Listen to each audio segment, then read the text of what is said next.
आगुनि deputy chief खाम्फा बरगयारि बिथाङा आगुनि एबसु बा प्रमद बर' दैदेननाय एबसुखौ माखासे सोंखारिनाय बाथ्राखौ जों नुनो मोनदों। बिथाङा बुंदों जे आगुनि जितु एबसु थानाय समावसो बिटिसिआव दाङाबाजि दावराव दावसिया जादोंमोन आरो बिथांमोननि आखाइ दंमोन होनना बुंदों। मा बुंगोन बे बेलायाव?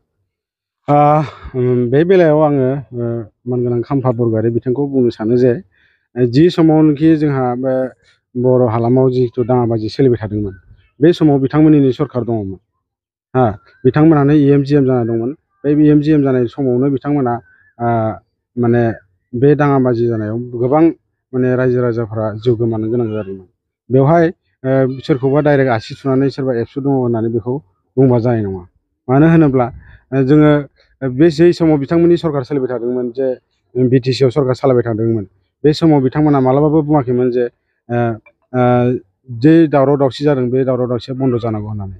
बे दावराव दावसियाव जिथु दाङाबाजि जादोंमोन बेयाव जोंनि बर' माहारि बा बर' सुबुं आबो गुबुन जाथिया जेरैबायदि थैदोंमोन बेबायदि बर'नि जाथि मानसिफोराबो थैनो गोनां जादोंमोन। बेवहाय बिथांमोना बर' जाथिनि जानानै बेसेबां फंसेबो बाथ्रा बिथांमोना बुङाखैमोन। 2005आव बिथांमोना सरकार सालायबाय थादोंमोन। बै समाव जोंनि बर'नि इन्टेलेक्सुवेल गोबां माने जाथिखौ दैदेनलांनो हानाय बिथांमोना 150निख्रुइबो बारा जिउ गोमानांनो गोनां जादोंमोन। बेवहाय सोरनि सरकार सोलिबाय थादोंमोन? बे समावथ' बिथांमोननिनो सरकार सोलिबाय थादोंमोन। बेखौबो बिथांमोना गोजोन थासारियाव लाबोनो हायाखैमोन। आरो बिथांमोना जि समाव सरकार सालायबाय थादोंमोन बे समाव बिथांमोना गोबां माने हानि फरेस्टनि हाफोरखौ बिथांमोना माने गावबा गावनि माने नामै बानायना लानाय जों नुनो मोन्दोंमोन।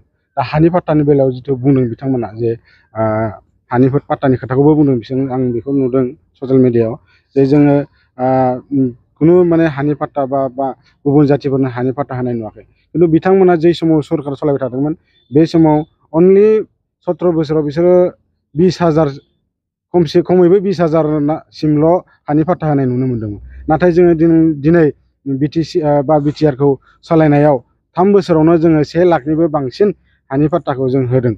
आरो जोङो नुनो मोन्दों जे बड'लेण्ड सोमावसारनायाव बर'फोरा सानजानिफ्राय सोनाबसिम बयबो बाहागो लाफादोंमोन। बेवहाय जि समाव बिथांमोना सरकार सालायबाय थादोंमोन बे समाव मालाबाबो जोंनि बड'लेण्ड हालामा जोंनि बिटिसिआ सानजा फारसे दावखोनांगौ बा एक्सटेनसन जानांगौ बेफोर खोथाखौ मालाबाबो बुङाखैमोन। खिन्थु जोङो दिनै बिटिआर इमप्लिमेन्ट जानाय लोगो लोगो दिनै 40टा समस्तिनिफ्राय 60टा समस्तिसिम जानायखौ नुनो मोन्दों। आरो बेवहाय जोंहा जाय बे सोमावसारनायाव जिउ गोमानो गोनां जादोंमोन बेखौ मर्यादा होनाय हिसाबै जों दिनै गहपुर हालामसिम जों बिटिआरखौ माने एक्सटेनसन खालामनो हादों। आरो बे बेलायाव आरो PMGYनि न'फोरनि खोथाखौबो आं बुंनांगोन। PMGY न'आवबो नुनो मोन्दों बिथांमोना जि समाव दुखिया गोरिब गुन्द्राफोरनो जिथु न' होयोमोन बिथांमोना 17 बोसोराव 39,000 न' होदों। नाथाय जोंनि बिटिआर सरकारा 1,70,000निबो बांसिन जोङो दिनै 99% जोङो बिथांमोननो न' होनो हानाय जों दिनै बुंनो हायो आरो गोग्गाथाव खोथा। नाथाय बिथां खाम्फा बरगयारियानो फिन आरोबाव बुंबावदों जे नोंथांमोननि जे बिजाथि NDAनि जे बिजाथि जयन्त बसुमतारी बिथांखौ बर'फोरनिल' भट मोनगोन होननानै सायाव मा बुंगोन? जों बे बेलायाव बुंनो सानो जे जों नुनो मोन्दों जे दिनै बिटिआर इमप्लिमेन्ट जानाय लोगो लोगो दिनै जोंहा 4 डिस्ट्रिक्टमोन, 4निफ्राय जों 5 डिस्ट्रिक्ट मोननो हाबाय।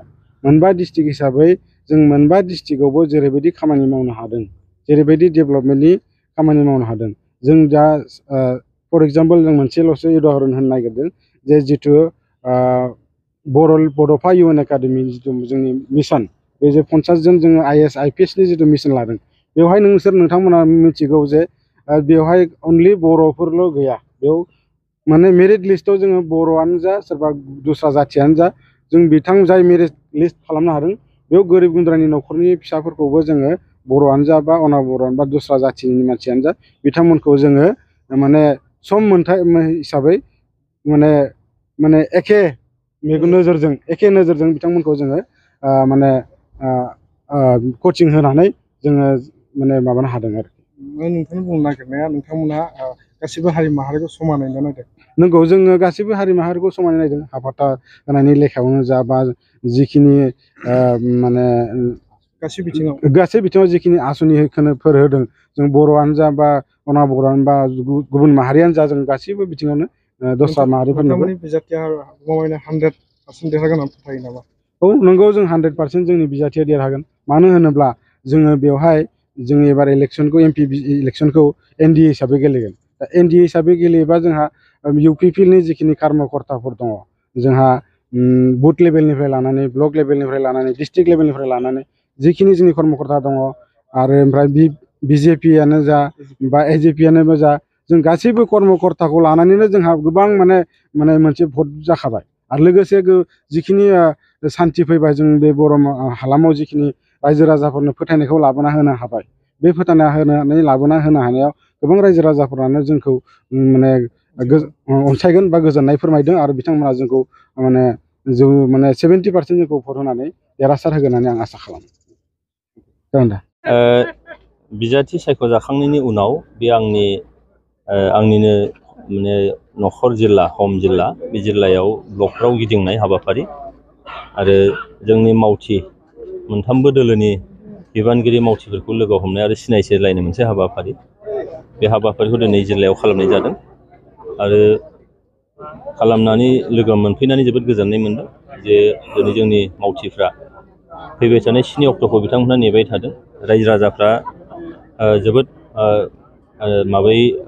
गोसो दुंलाबनानै नेनानै दङ जाहाथे बे साना फैनानै मोजाङै मोनसे भट होनानै मोजां रोखोमनि जाहाथे देरहाहोनो हायो बेखौ निस्सय आङो नुनो मोनदों। आं जोबोद गोजोननाय मोनदों। देरहानायनि आसाखौ माबायदि लादों सार? जों NDA हिसाबै जोबोद मजबुत मोनसे थासारियावनो दङ। जोङो जोबोद गोख्रोङै खामानि मावबाय थादों आरो सरकार हिसाबैनो भारत सरकार, आसाम सरकार आरो BTR सरकार बे सरकारनि जोंनि जेफोर बिथांखिफोर बे बिथांखिया साफ्रोमबो रायजो राजानिसिम निस्सय सौहैदों आरो रायजो राजानिजों सरकारजों जिखिनि फाराग दंमोन सिगांफ्राव बे फारागा दिनैनि सरकारनि समाव बे गैया जादों।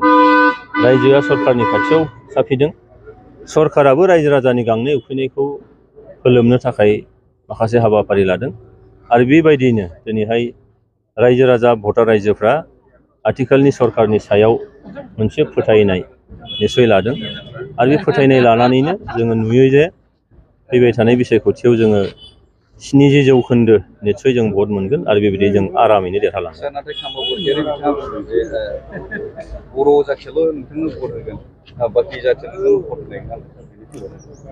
NDA हिसाबै दिनै बर'ल' गैया। NDA होननानै बुंनाय लोगो लोगो BJP दङ, AJP दङ। दा UPPL हिसाबैबो नाय दिनैहाय बिथांमोननि सरकार खुंनाय समाव जाथि जनगोष्ठीफ्रा रागा जोंनानै बर' खालामदोंमोन। दिनै बर'नि थासारि गैलिया, दिनै सोमावसारनायनि थासारि गैलिया। गासैबो हारियानो सोरखारजों सावरायलायनानै जेंना सुस्रांनो थाखाय जेब्लाबो बिथांमोना रेडि आरो बेबायदिनो जेंनायाबो सुस्रांजादों। दा बेखायनो दिनैनि थारिखआव जों नुयो जे जाय बिथाङा MCLA समस्तियाव बिथाङा गाज्रि रोखोमै जेनदोंमोन, दिनैहाय MPनि माने बियाब हिसाबै मोनगु MLA समस्ति गोग्लैयो। दा बेयाव बिथाङा जेखौ बुंदों बेसो उल्था जानानै थागोन निस्सय। मानोना दिनै NDA हिसाबै जों जोबोद मजबुत मोनसे थासारियावनो दङ आरो 70% भटआ जे एकदम मोनथारगोन बे रोखाथार। गिरासरनिया बिथाङा अना बर'नि मुं लानानै थांनाय 10 बोसोर MP जालांबाय सार।